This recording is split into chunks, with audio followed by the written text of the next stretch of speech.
Hello Mason Sports Insider fans, I am Dan Ward, and this week we're doing things a little differently as far as recapping the last week's events.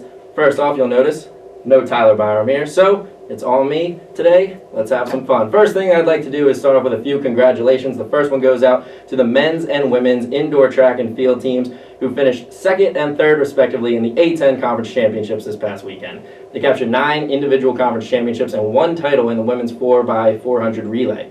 Bernard Freeman and John Seals had the best days with 21 points, which was the conference high, led all of conference in points in the conference championships, and they defended their titles from last year. Freeman tied an A10 record in the 60-meter dash with a time of 6.85 seconds and defended his 200-meter dash title. Seals prevailed in the high jump with a mark of 2.1 meters for his 3rd A10 title in as many attempts. He's been to 3 A10 conference championships, 2 indoor, 1 outdoor, 3-0 in the high jump. Way to go, Seals.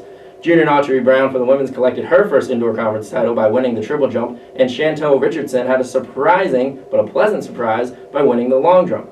Wrapping things up, head coach Andrew Gerard won A10's Men's Coach of the Year. Congratulations, Andrew Gerard, but the season does not stop there. Mason will continue the indoor season this weekend by returning home to host the last chance meet on Sunday at the Fieldhouse. They will continue on to further championships, so best of luck to the rest of the season for the indoor track and field team. Very proud of you for the way you've competed this season. Continue working hard, and we have the outdoor season coming up soon, so we're looking forward to that in mid-March. Second congratulations that I would like to give is to Taylor Washington.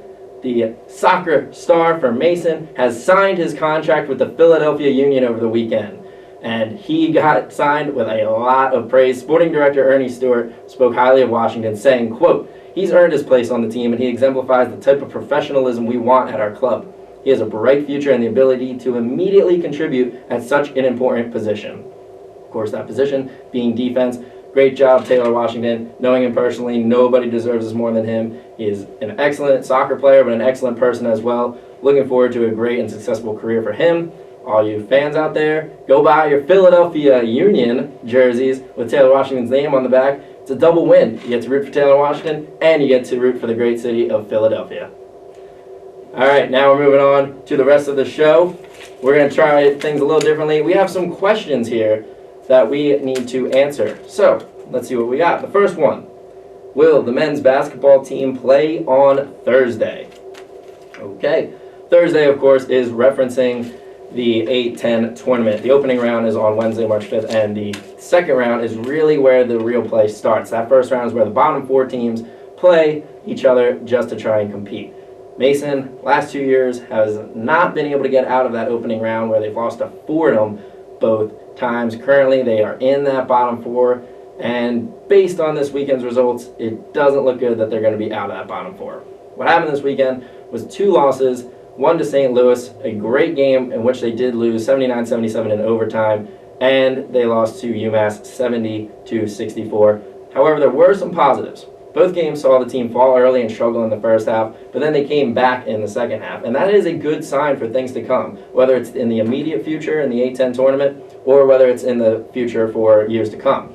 This is a very young team, and they are still developing and trying to work together. It's important that they learn some of these positive habits like playing 40 minutes of a game and never giving up and never surrendering for each game. So, 2 come from behind, close games. They weren't able to pull them out, but it does bode well for the team. Now let's take a look at the standings presented by Giant Killer, and we'll be able to answer this question a little bit better, see if they will be playing on Thursday. The losses dropped Mason to 9-18 overall and 3-11 in the A10. And as we said, with 4 games left, they are nearly assured a spot in that play-in round, and right now it is set up that they will face Fordham for the 3rd year in a row. Fordham has had their number, has had the Patriots' number. It really comes down to the rest of the season. I think that this team is strong enough that they can play in that on Thursday. They will be going against one of the weaker opponents in the A10 in that buy-in game, whether it's Fordham or somebody else. They are a competitive team. We've seen it all season long. They play hard. They play well. If Otis Livingston, Siobhan Thompson, Jair Greer, if they all have good games, that's all it'll take for them to easily get into the second round, technically, play on Thursday. And once they get that first win under their belt in the A10 tournament, you never know. Team just gets hot at the right time. They could surprise us. You know, never know what happens. This college basketball season has been crazy. It could be just as crazy for the Patriots. Their next game is Wednesday against VCU at Eagle Bank Arena, so come on out and support. Next question. Can the women's team compete in the A10 tournament? Now, this question arises because of their recent struggles and this weekend's result, which was a disappointing 57-50 loss to the Richmond Spiders. Kristen Mikube continued her dominance off the bench, but the Patriots fell, and now their record sits at 11-16 overall and 6-8 in the A10. Now, answering the question, can they compete? Definitely. I mean, defense wins games, and they've been playing so much better defense of late. The offense is there. We know that the offense is there. They can score. They have too many powerful scorers on this team and people who can impact the game. Kristen Mikube, Taylor Brown, Tiffany Patrick, Kara Wright, Chinyere Bell, Taylor Dodson, Bridget O'Donnell. That's 8 right there. That's a deep bench. Now we have Jewel Triggs coming off the bench. Katrina Hutzel, when she contributes, that's 10 players that all know how to play and all can play the game. They've all played this season. I'm looking forward to this team in the A10. They've had some impressive wins. They beat Rhode Island. They beat St. Joe's. They beat VCU. They beat St. Louis. Yes, have they had their struggles? Of course, but every team has their struggles, especially when you're still trying to build the program. They've had a much more impressive season. They work hard on offense. They get the open shots. Come the A10 tournament, it'll be a matter of executing. Will they be able to execute their shots? And I think they will. Coach Millison, very good coach, really able to get this team together and coming together as a team.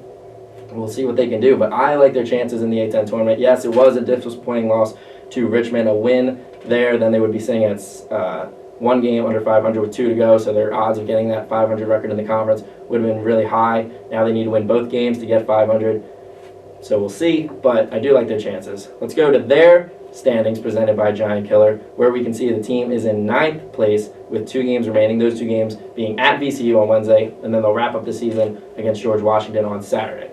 Looking at it, you'll see 500 possible, most likely not going to happen just because at VCU is a very tough game, and George Washington has been one of the better teams all season, but they've beaten VCU, they played tough against George Washington. Anything can happen. Either way, they are most likely going to be in that middle of the pack, and aside from Dayton, in which that was a really tough game for the Patriots, aside from them, all those middle of the pack teams and the bottom 4 teams, they've shown that they can beat them or at the very least compete with them. So I like their chance of going in. Their odds of playing into that second round, I would say, are much higher than the men's odds. But the important thing will be to win one of these last 2 games, because the last thing they want to do is head into the tournament on a cold streak going into the tournament. 3-game losing streak, kind of tough. So, good luck to the team. Yes, they can compete in the A10 tournament. Next question. Does the 1-2 start for volleyball scare you? Yes. The men's volleyball team, after such a successful season last year, they've always been competitive in the EIVA, especially of late. They are now only 1-2 to open up conference play. After beating Charleston, and now over the past weekend, they lost 2 matches against Harvard. It was 2 home games, not a home and home. 2 home games against Harvard, but they couldn't pull out the win. 3-0 loss on Friday, 3-1 loss on Saturday. And when we take a look at their EIVA standings presented by Giant Killer, you'll see that Mason and Harvard have basically switched spots. Harvard is catapulted into 2nd behind the undefeated Penn State Nittany Lions at 5-0, while Mason drops to 6th in the standings with a big road trip upcoming. They have a 6-game road trip that includes 4 against EIVA opponents. It's a matter of it being time to play. They've had their time to play the weaker opponents, if you want to say that. They've had their time to play the out-of-conference opponents, in which they really can figure out the rotation and figure out their strength of schedule, figure out their strengths as a team. 1-2 start, does it scare me? I would say no, because we know how good this team can be. We know how good this team is. It's just a matter of them putting it together night in and night out. We'll really have to see how they are after these next 4 games, because they're all against EIVA opponents. 2-2, not really what we're looking for. 3-1 is probably where they should be, with giving that 1 loss to Penn State. However, they can compete with Penn State. I'm not saying it's a definite loss, but if you have to give, or if you're trying to be realistic, 3-1 would be the strongest record that they can come away with. They're 3-1, fantastic. 2-2 might then be a little bit cautious, but it's still too early in the season. Still a lot of conference games to go. It's just a matter of them to come up, and it's time to play. So, no, not worried. Next question. Can we get a prediction?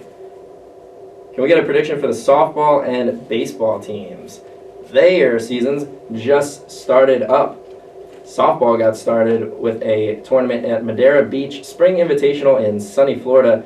That had to be nice going on to Florida with the weather starting to warm up here in Fairfax, but certainly not how it is in Florida. The team did well at first. They had 2 wins on Friday, but then they dropped their next 3, so they're starting the season at 2-3. Definitely nice for them to get some games under their belt, shake off the rust and all that.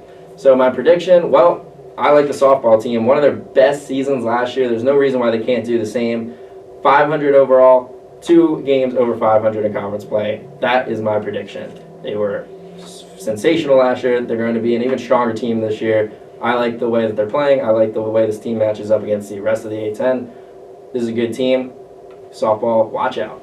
As for the baseball side, they opened up with 3 games in Spartanburg, South Carolina. They did drop all 3, but it's not as bad as an 0-3 record sounds. They played against number 25 Kentucky. They played very well, only lost 6-8. And you see when we look at the results of the 3 games that they are scoring runs, and that is huge to begin a season and getting the offense going immediately. Just need to work on the pitching, and that'll come with time. It's still, again, shaking off the rust. The fact that they're scoring on offense, that is key for any team, because in baseball, we like to say defense wins games, but especially in college baseball, you have to be able to hit the ball and you have to be able to score runs in order to compete. So baseball, they've been a fun team. They've been an up and down team as far as how long I've been here.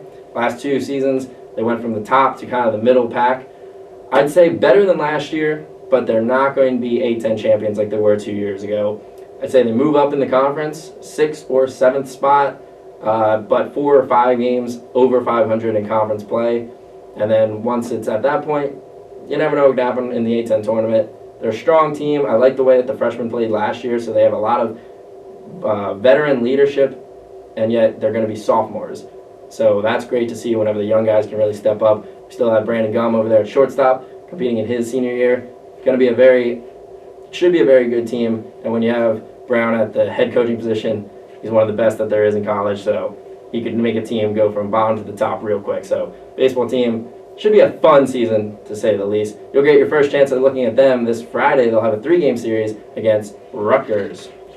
Next question, what's in store for women's lacrosse? Women's lacrosse hasn't got a lot of publicity, especially from us. We apologize. Their season's just starting. It's going to be starting this week. What's in store for them? I'd say competing for the A10 title, which may surprise a lot of you. Women's lacrosse, not necessarily one of the top sports that's talked about here at Mason. We talk about the track and field team. Of course, we talk about basketball, talk about the soccer teams, the volleyball teams, but lacrosse has kind of flown under the radar. Last year, they had a pretty good season. They finished 3rd in the conference, and this year they have numerous players coming back that were really impactful last year. Melissa Lobacaro, Jacqueline Spalding, Alexa McGovern, that's just to name a few of them. They should be very competitive this year. They have a lot of strong players, a lot of good leadership, a lot of veteran players. Again, 2 of the 3 players I mentioned, sophomores last year, so they'll be juniors this year. That means they have a ton of experience. They were stars as sophomores. Now they're going to be coming in with a new team. They'll be very competitive. Watch out for women's lacrosse, Mason campus. This could be the year that they finally put their name on the map and make it recognized here on campus and for Mason Athletics. Good luck, women's lacrosse. Well, that's it for the questions. I'm all out of questions for this week, that is. There's one other positive note that I'd like to point out for Mason Athletics, and that is that the tennis team picked up their first win of 2016 in a 6-1 win against UDC. Next week, we'll be sure to answer more questions about the other sports and go a little bit more in depth. Apologize if we didn't get your sport in this week, but there's only so much time and there's a lot of sports to cover, so all that means is that extra coverage next week for your specific sport. So, as we always do here on Mason Sports Insider, let's take a look at this week's upcoming schedule. We'll see the lacrosse team gets their season going, as mentioned, Wednesday versus Mount St. Mary's. Come on, check it out here at home. Men's basketball will have a couple of games, 2 of their Final 4 versus VCU at home. At hopefully Eagle Bank Arena will be rocking. I know Wednesday night's a tough night to come out for a lot of students, but please, if you don't have class, come on out. Need a full packed stadium to go against VCU because they're hungry and they expect to beat us here at home. Then they'll finish off the week Saturday at LaSalle for a 2 p.m. game. You can head up there, get some Philly cheesesteaks. That could be a fun road trip if you have nothing else going on this weekend. Women's basketball finishes out their season at VCU on Wednesday, and then a home game against George Washington at 2 o'clock. Volleyball, as mentioned, continues their conference play, while baseball will get 3 games against Rutgers, as well as one last road game against William & Mary on Wednesday. So, that's it for this week's episode. A lot to cover this week. Again, apologize if we didn't get to your sport. That just means more next time. So be sure to tune in next week if we didn't call your sport, because we'll definitely be talking about it next week. So, what did you think? Did you like today's episode? Did you not like today's episode? Do you like the questions? Give us some feedback, what you liked, what you didn't like, because we're trying to make the show the best for you. Could be a lot different next week. Hopefully Tyler Byram will be back. We'll see what happens. But until then, I am Dan Ward. Have a good one, Mason Nation.